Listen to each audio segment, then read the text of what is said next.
everybody, I'm Tom Vasel. Welcome back to another Top 10 Publishers Best. And today we're taking a look at Fantasy Flight games. You say, but wait, Vasel, you've done that before. You're right, I have. But Fantasy Flight is a big company, and they have a lot of games, and I wanted to put an emphasis on their smaller games, because we're already talking about things like Twilight Imperium and Descent and things like that, and that kind of stuff kind of gets lost in the mix. The smaller games get lost in the mix. Fantasy Flight, when they initially came out, started a line of games called the Silver Line games. I guess they weren't up to the gold standard. Some of these games were awful. Senator, which was an early game from Eric Lang, was just bad. Some of them were just really bad. Others were okay, and some were really quite good.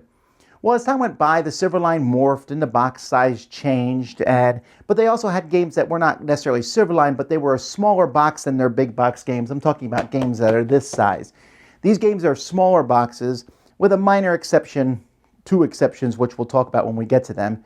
But here are my 10 favorite smaller games from Fantasy Flight. Number 10 is Age of War. Can't get much smaller than this one. This one from Reiner Knizia is a basically dice version of Risk, where you are rolling dice, trying to get different cards, trying to get the right thing, steal those cards from other people. It's silly, it's fast, and it's just entertaining as you see how much you want to push your luck and steal cards in the middle of the table or from other players.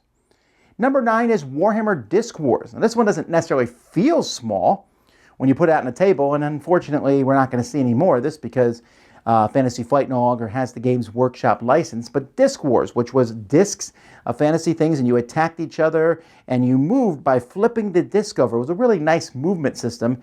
This was based on their original Disc Wars, which I've never played, but the Warhammer one was really fun, and each of the factions felt very different. They introduced a few new factions in expansions and then never really expanded on those, but the base game, a lot of fun in there. Number 8 is Lord of the Rings Confrontation. Lord of the Rings, there's a lot of great Lord of the Rings game. This one here is basically Stratego in a box. This one I believe they coupled with Cosmos to do this one. Great two-player game. Stratego with the Lord of the Rings theme attached, but it's not Stratego because the sides are very much unbalanced, and the light side has to kind of use wits to win the game. They did eventually re-release this one in a bigger box, so I'm specifically talking about the smaller box version, which was really, really nice. Number 7 is Android Infiltration. Now, this is another game set in the Android universe, and this is one of the good games from Donald X. Vaccarina, because not all his games are good, that people don't know about. They know about Dominion, they know about Kingdoms, but he also did this game here, which is a very similar game to that pushing your luck going through Diamond, Ink, and Gold, where you're going in on this mission and you have to decide when to pull out. And there's a lot more variables, a lot more theming in this, and I just thought it was very fun. Android Infiltration. Number 6 is Kingdoms. Now, they also remade Kingdoms later on. Fantasy Flight likes to do that with a Beowulf theme. But the original Kingdoms was fine. Kingdoms is a little mathy game. There's a little board there in the middle, and you're drawing tiles and putting them there. And every once in a while, instead of putting a tile on the board, you put one of your castles there. And your castle is going to score points for all the things in the same row or column. So as you're putting good tiles out, you're like, that spot's really good. I want to take it. But if you take it too early, people will put negative stuff in your same row and column. So very interesting back and forth. I really liked it. Number is one of the first games I played from Fantasy Flight 2. Number 5 is Blood Bowl Team Manager. This is the classic game of war blown up. Another game that we won't see anymore because of the Games Workshop Fantasy Flight split. However, there's enough of it out there. The game is out there, plus 2 expansions. Lots of teams, lots of different players, and you're drafting and deciding when to play what player. The players have dirty tricks. There's lots of cool things. It's not so much about playing Blood Bowl itself. It's more of a overlooking feel of it. You're playing a whole pile of games in one thing. But I don't know. It brought a lot of flavor to me. I really enjoyed this one.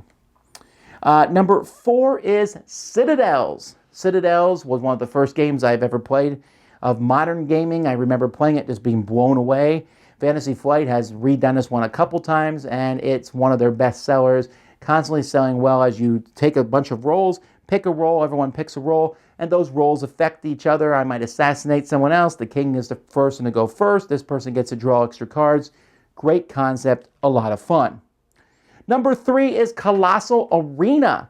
This game is a game where you're throwing a bunch of monsters into an arena and they're all fighting and you are betting on which ones you think will win. Of course, you're playing numbered cards. It's a very simple game. It's another Knizia game. I think he has like 4 games on this list. And as you place these cards, slowly monsters get eliminated, and hopefully the ones that you bet on will stay in there. It's a pretty neat game. It especially works well with 3 players. Number 2 is Space Hulk, the Death Angel card game. This is a cooperative game where you are a bunch of Space Marines trying to go through this base. And there's not many cooperative card games, and this one's really interesting. One of the things I liked is sometimes you would draw a card and you had a decision to make, but you couldn't talk to the other players. You had to decide what the decision was before showing them. A great way to deal with someone being in charge. It was hard, but it was a fun cooperative game. And my favorite small game from Fantasy Flight, this one originally started in a big box, but they now have it in a small box, and that is Through the Desert. Another game for Dr. Knizia. This game, as you put camels out and form lines on the board, it's similar to Go in many aspects as you're trying to control regions of the board, but you're also just moving across, grabbing tiles, trying to make the longest of different colored camels. It is an excellent game. It is a nice abstract game for multiple people, and yet holds up pretty well, but doesn't offer you too many choices. Just a few choices, put a couple camels out per turn. These are great games, and I hope that Fantasy Flight continues to put out these smaller games.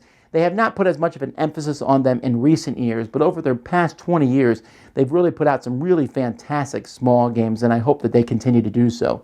Those are my favorite small games from Fantasy Flight. Tell me what yours are in the comments. Until next time, I'm Tom Vasel, and this has been Best of Fantasy Flight, the small games.